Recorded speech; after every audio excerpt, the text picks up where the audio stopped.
नमस्कार साथियों, मैं अमित। आप सभी का स्वागत है मेरे YouTube चैनल अधिगम पर। और मैं आपको पेडागोजी सिखाने की कोशिश करूंगा।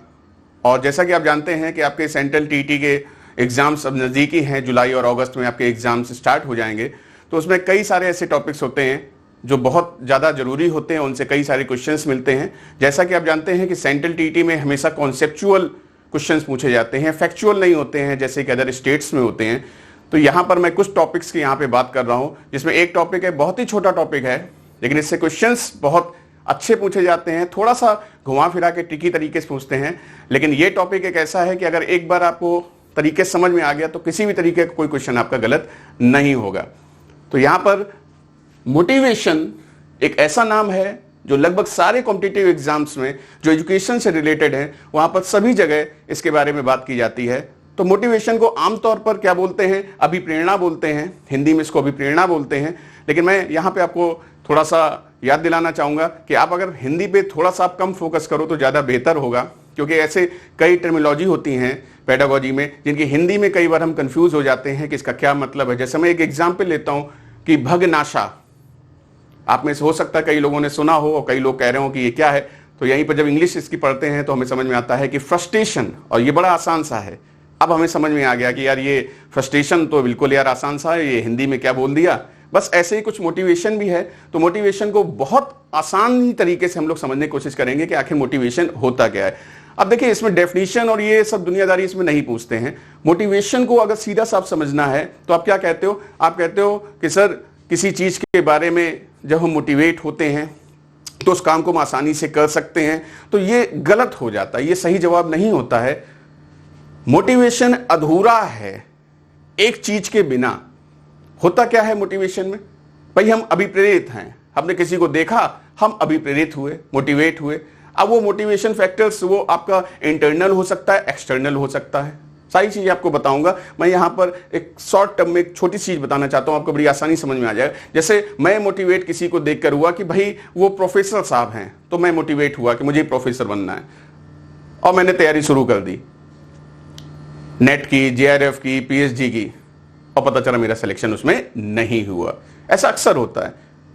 बच्चे जो होते हैं, किशोर होते हैं, वो किसी को देखकर मोटिवेट हो जाते हैं कि डॉक्टर बनना है, इंजीनियर बनना है। लेकिन फिर ऐसा क्या हो जाता है कि वो तैयारी भी करते हैं, उसके बावजूद भी वो उस एग्जाम को क्रैक नहीं कर पाते, यानी कहीं कुछ गड़बड़ है। इसी तरीके से लाखों लोग जो है कंपटीशन की तैयारी करते हैं, आईएएस की, सिविल सर्विसेज की तैयारी करते हैं, दिल्ली जाते हैं, जगह जगह जाते हैं, इंजीनियरिंग के लिए कोटा जाते हैं, कानपुर आते हैं, कई जगह जाते हैं, लेकिन उसके बावजूद भी, तैयारी करने के बावजूद वो एग्जाम को क्रैक नहीं कर पाते हैं। क्या लगता है इसके पीछे? क्या उनकी मेहनत में कमी है? तो जवाब है नहीं, मेहनत में कमी नहीं है। बस एक चीज अगर वो थोड़ा सा ध्यान दे देते तो शायद उनको सही दिशा अगर मिल जाती तो सही दशा को वो प्राप्त हो जाते। और वो क्या है? वो है एबिलिटी। ध्यान दीजिए, वो क्या है? एबिलिटी। नाम तो सुना होगा आपने, कई बार सुना होगा। एबिलिटी का क्या मतलब होता है? क्षमता। कई बार हम अपनी क्षमता को देखे बिना हम मोटिवेट हो जाते हैं उस काम के लिए, लेकिन वो क्षमता हमारे अंदर नहीं होती है और इसलिए वो काम हमारा पूरा नहीं हो पाता है। ध्यान रखिएगा, एक फॉर्मूला होता है, कहीं पर पूछा भी जा सकता है, objective is equal to motivation plus ability. Objective क्या है? लक्ष्य। हमारा ऑब्जेक्टिव क्या है? लक्ष्य। और लक्ष्य कैसे मिलता है? मोटिवेशन और एबिलिटी दोनों से मिलकर। इन दोनों में यदि कोई भी चीज अगर गायब हो गई, मोटिवेशन गायब हो गया, एबिलिटी गायब हो गई, तो वो लक्ष्य की प्राप्ति कभी भी नहीं होती है। ध्यान रखिएगा, इस टर्म के बिना मोटिवेशन क्या है? अधूरा है। जैसे कई बार क्या होता है कि हम हाईली मोटिवेट हैं लेकिन एबिलिटी नहीं है, तो हम कैसे कर पाएंगे? हमारे अंदर क्षमता नहीं है 5-5 घंटे, 6-6 घंटे की बैठ के एक साथ पढ़ने के लिए, तो हम कैसे कर पाएंगे? और इसी तरीके कई बार क्या होता है, हमारे अंदर एबिलिटी तो है, क्षमता तो है, लेकिन क्या है? हम मोटिवेट नहीं है। रामायण में जब सभी लोग बैठे हुए थे और ये बात आ रही थी कि लंका जाना है, माता सीता तक यह संदेशा पहुंचाना है, तो वहां पर सभी से बात की जा रही थी। वहां हनुमान जी चुपचाप बैठे हुए थे। उनसे तब जामवंत जी ने कहा कि हनुमान तुम आओ और यह काम करो। वो कहे नहीं, हम कैसे कर पाएंगे भाई, हम नहीं कर पाएंगे, इतने बड़े बड़े योद्धा हैं, वो नहीं कर पा रहे हैं, हम कैसे चले जाएं। तो जामवंत जी उनकी शक्तियां याद दिलाते हैं। मोटिवेट करते हैं। शक्तियां याद दिलाने से क्या मतलब है, उनको मोटिवेट करते हैं। यानी शक्तियां उनके पास होती हैं लेकिन मोटिवेशन के अभाव में उस चीज को समझ नहीं पाते। जैसे ही वो मोटिवेट होते हैं फिर बताने की जरूरत नहीं है, जाते हैं और कांड करके चले जाते हैं, लंका दहन करके चले जाते हैं। तो ऐसा भी कई बार हमारे जीवन में होता है कि हमारे अंदर शक्तियां हैं लेकिन क्या है, हम मोटिवेट नहीं है। आप बने हो आईएएस के लिए, आप बने हो पीसीएस के लिए और आप लगे हो तैयारी समूह की तैयारी के लिए या छोटी वैकेंसी के लिए। तो अपनी क्षमता को यदि हमें पता चल जाए कि भाई क्षमता क्या है, या कोई हमको बता दे और फिर हम मोटिवेट हो जाएं तो उस लक्ष्य को हम आसानी से प्राप्त कर सकते हैं। बात बड़ी सिंपल सी है, समझ में आ गई होगी कि लक्ष्य हमेशा तभी मिलता है, पहले आप देखो आपके अंदर वो क्षमता है या नहीं है। यदि वो क्षमता है तो निश्चित रूप से उस काम को करिए, मोटिवेट होइए और बढ़िए। तो दोनों का होना जरूरी होता है, इसलिए objective is equal to motivation plus ability, इस फॉर्मूले को हमेशा ध्यान रखिएगा। अब बात करते हैं आगे, मोटिवेशन कितने प्रकार का होता है, how many types of motivation. तो मोटिवेशन 2 प्रकार का होता है, जनरली मैं बता रहा हूं क्या होता है। एक होता है पॉजिटिव रीइंफोर्समेंट और एक होता है नेगेटिव रीइंफोर्समेंट, हिंदी में सकारात्मक पुनर्बलन और नकारात्मक पुनर्बलन। अब पॉजिटिव रीइंफोर्समेंट क्या होता है, पॉजिटिव रीइंफोर्समेंट में सब जगह पढ़ा होगा आपने, प्रशंसा करना, पुरस्कार देना, ये सारी चीजें पॉजिटिव मोटिवेशन में आती है, शाबाशी देना, ये सब कुछ पॉजिटिव मोटिवेशन या पॉजिटिव रीइंफोर्समेंट की बात करें या फिर इसे पॉजिटिव फीडबैक की बात कर देते हैं। पुनर्बलन का मतलब इंग्लिश में इसको रीइंफोर्समेंट या फिर फीडबैक बोलते हैं। अब ये सारी जगह हम लोगों ने पढ़ा हुआ कि ये प्रशंसा है, पुरस्कार है, ये सब कुछ पॉजिटिव है। तो फिर नेगेटिव क्या है, तो साफ सीधा सा जवाब आएगा दंड, भय, किसी को डांटना, मारना। तो भैया ये नहीं होता है, होता है लेकिन हमारे एजुकेशन फील्ड में ये चीज यहां पे सरवाइव नहीं करती है। ऐसा नहीं होता है नेगेटिव मोटिवेशन। नेगेटिव मोटिवेशन क्या होता है या नेगेटिव रीइंफोर्समेंट क्या होता है, मैं यहां पे समझाने के लिए आपको बता रहा हूं, बात को समझने की यहां पे कोशिश करिएगा कि मोटिवेशन नेगेटिव रीइंफोर्समेंट क्या है, नेगेटिव फीडबैक क्या है। तो आप बच्चों को सजा या दंड तो दे नहीं सकते हो आरटीई के तहत, राइट टू एजुकेशन 2009 के तहत। अब उसमें इनके अलावा एक बात की जाती है इग्नोरेंस, किसी की उपेक्षा करना। जैसे क्लास में 50 लोग बैठे हुए हैं, आपने सबसे क्वेश्चन पूछा और एक बच्चे से आपने क्वेश्चन नहीं पूछा या एक व्यक्ति से आपने बात नहीं करी। आप ऐसे सामान्य रूप से समझ सकते हैं कि आपके आसपास में परिवार में कई लोग रहते हैं या पड़ोस में रहते हैं और वहां पे क्या है, आप किसी एक व्यक्ति से बात नहीं करते हो, बाकी सबसे आप बात कर रहे हो, उससे बात नहीं कर रहे हो, तो उसको कहीं ना क्या है, अजीब लगेगा।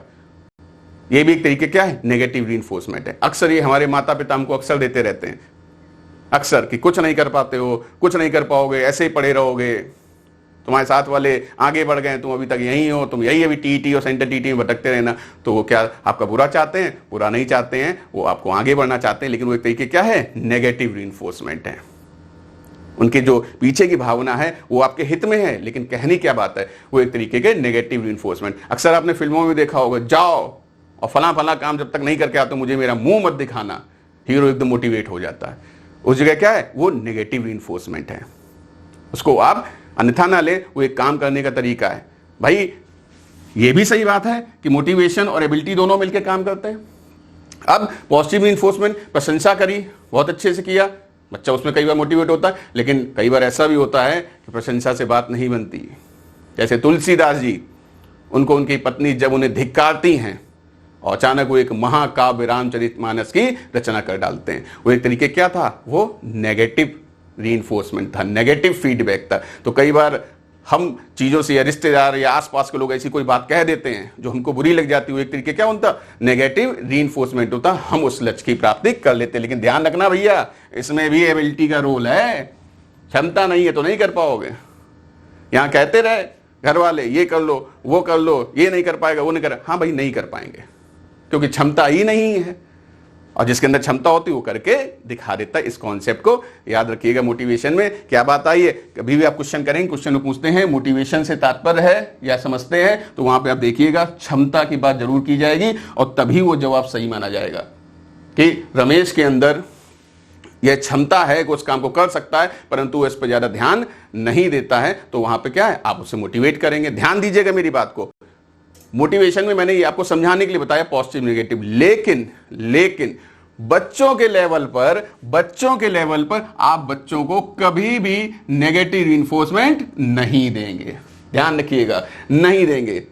ये मैंने समझाने के लिए आपको चीजें बताई कि बड़े हो गए, समझदार हो गए, वहां आप नेगेटिव दे सकते हो, लेकिन यहां पर बच्चों के इसमें आप उनको कभी भी नेगेटिव रीइंफोर्समेंट नहीं देंगे, चाहे जो भी हो जाए। आरटीई का कानून है वो एक अलग चीज है, लेकिन ये अपनी बात दिल से आप मानिए कि बच्चे हैं, मासूम हैं, उनको अगर नेगेटिव कर दोगे या उनको आप इग्नोरेंस कर दोगे तो ये अच्छी बात नहीं है। इससे बच्चे क्या हैं, और ज्यादा निराशा में चले जाएंगे, जो कि सही बात नहीं है। उनको हमेशा क्या देना है, क्वेश्चन पूछा जाता है, उनको क्या देना है, हमेशा और हमेशा किसी भी दशा में उनको क्या देना है, पॉजिटिव रीइंफोर्समेंट।